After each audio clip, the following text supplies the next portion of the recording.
I think we were up 17% in terms of the year to May for holiday arrivals. Yeah. So really going in the right direction. And across other regions in this area as well, Singapore's had an increase as well, as has Indonesia.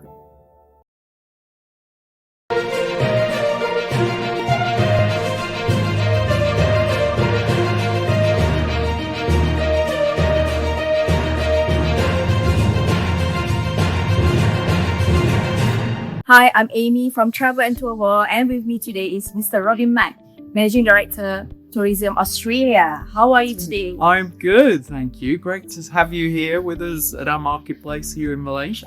This is my first time here. Yes, welcome. Yeah. Welcome. Yeah, all right. Okay, thank you for taking your time for doing the interview with me today. All right, I'd like to ask you a few questions. Australia Marketplace Southeast Asia is back, and this year is being held in Malaysia. Why is this event so important for Tourism Australia? And what opportunities does it create for Australia and Southeast Asia tourism industry? Thank you. It's a great question. And we run these marketplaces to put a spotlight on Australian tourism. So we bring our Australian industry across from every state and territory, and they are meeting with buyers from around the region. So it's a really important opportunity. We run them around the world, but this one is obviously focused on Southeast Asia. And it's a really important opportunity to inspire, motivate, encourage such important distribution partners around the world to do more on Australia, to increase the products they sell, to expand their knowledge, to look at different itineraries. So it's a really invaluable platform for us to bring them together and look for opportunities where they can expand what they do to Australia. It's such an important region, and this is a great spotlight on Australia, so we love it. Okay, right, this week. Okay, Malaysia has always been an important market for Australia. Yes. What are you seeing from Malaysian travelers today, and also Southeast Asia travelers? And has their travel behavior changed in recent years? Yeah. So if I look collectively at Southeast Asia coming to Australia, for the year ending March 2026, we had about 1.1 million visitors come from all these markets into Australia, and that's worth about 3.5 billion to the visitor economy. So a very important market.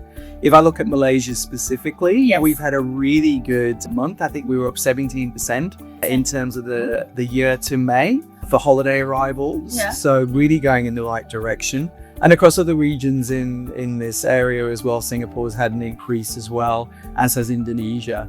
So we're welcoming more people coming through, and Malaysians we're seeing coming through in increasing numbers. I think we welcome the multi-generational traveller that's coming through. The Muslim traveller is one that we focus on as well as a destination. And we find that the Malaysian travellers are looking for a lot more immersive experiences when they come through.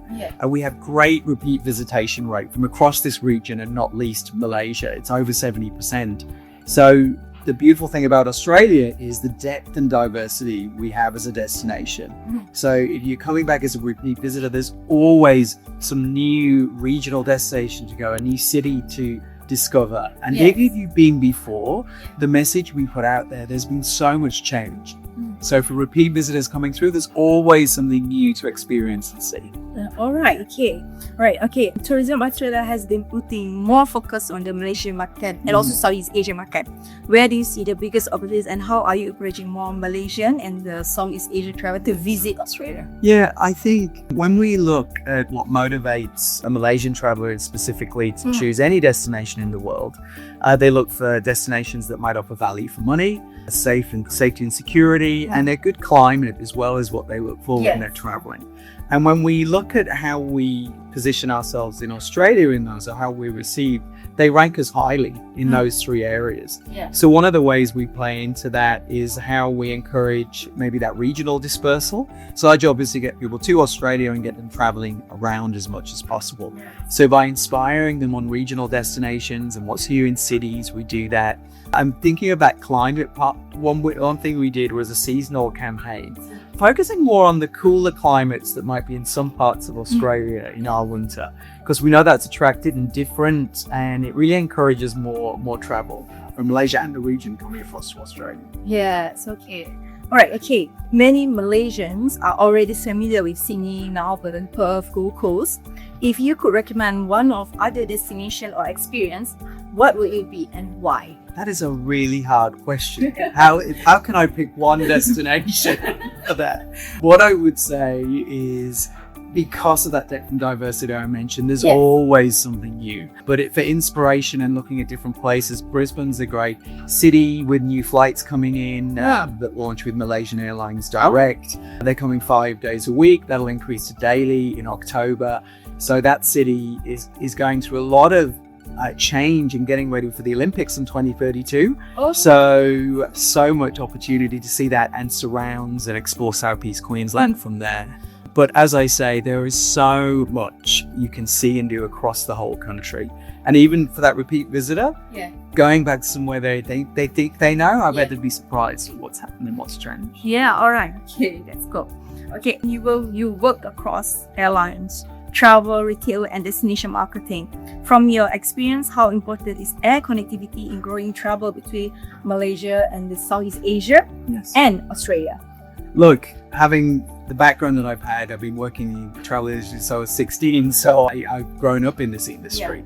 I know the key to our success is aviation. Yes. We're an island nation, so air connectivity is everything for us. We're in a good position. We've actually got more seats coming in from everywhere in the world into Australia than we have ever had before. So an increase on last year as well. Even with the adjustments that were made recently, Middle East impact, we're still going to have more seats coming in than we had previously. If I look around this region, a great air connectivity increases as well. We're back beyond the 2019 level or maintain similar levels. So we're really happy with that. But it is key to our success. We've got to keep increasing that. We have great airports around the country. We're investing so much in infrastructure development to make it even easier coming in. We're removing our landing card requirement to make it easier for coming into the country. So it'll be digitized. So there's lots of changes happening, but it's key. It's so important. Interesting. Okay, we often hear the term high-yield traveler. Yes. What does that actually mean, and what kind of experience are these travelers looking for? Yeah, and it's true. We talk about our target audience that we're focusing on for getting people to Australia. And the high-yielding traveler is someone that will stay longer, hopefully. They'll disperse more widely and they'll spend more in the visitor economy they come. They'll immerse, they'll be interested in the experiences we offer as a destination. We're blessed with great tourism operators around the country who invest in innovation and try to tailor their products for different markets and customers. So for us, we believe we've got a destination that the high-yielding traveler is looking for. Not least in our First Nations culture and how you can immerse and understand that when you come and have a holiday or a business event incentive group, for example, visiting Australia. So it's really those that will travel deeper, wider, and spend more as they do. All right. Okay. All right. My last question. Looking ahead, where do you see the biggest opportunity for tourism between Australia and Southeast Asia over the next few years? Yeah, it's another great question. Look, we've invested a lot of time in our work that we do now, being agile, how we adapt, as all good businesses do. But then we look to the future as well. So we've been working on our strategy Tourism 2035, and that looks at the potential growth from all our markets around the world. And this ASEAN region, Southeast Asia, has such growth potential, is everything we can see from the forecasting that we do. So we know the growth that's here, growth in that high-yielding traveler that we're focusing on, growth in the customer and what they're looking for and experiences is what we offer. So we're very optimistic about growth from this region. Yes. One thing that's happening, and you're hearing about it more, is the growth in sustainable travel. Yes. And that's a big focus for us as a destination. And one thing, an initiative that we have is called Green is Our Goal. And Green is Our Goal is a pledge that Australian businesses are making to keep improving what they're doing in sustainability. We have great businesses doing amazing things already, but we always wanted to keep doing better. Yes. So we got businesses that take that pledge and they look to how they can grow, and then we'll start talking about that to the customer to show position and say, as a destination, we have what you're looking for, but we're also very sustainable in the true sense of the word, the sustainability when they visit as well. Yeah. And the last thing I'd say is that there's a great opportunity for leisure visitors from Yes. this region, but also Malaysian incentive groups. We see such growth happening in this area at the moment and interest in Australia, and we believe that will grow in the future as well. Okay, that's great. All right. Okay.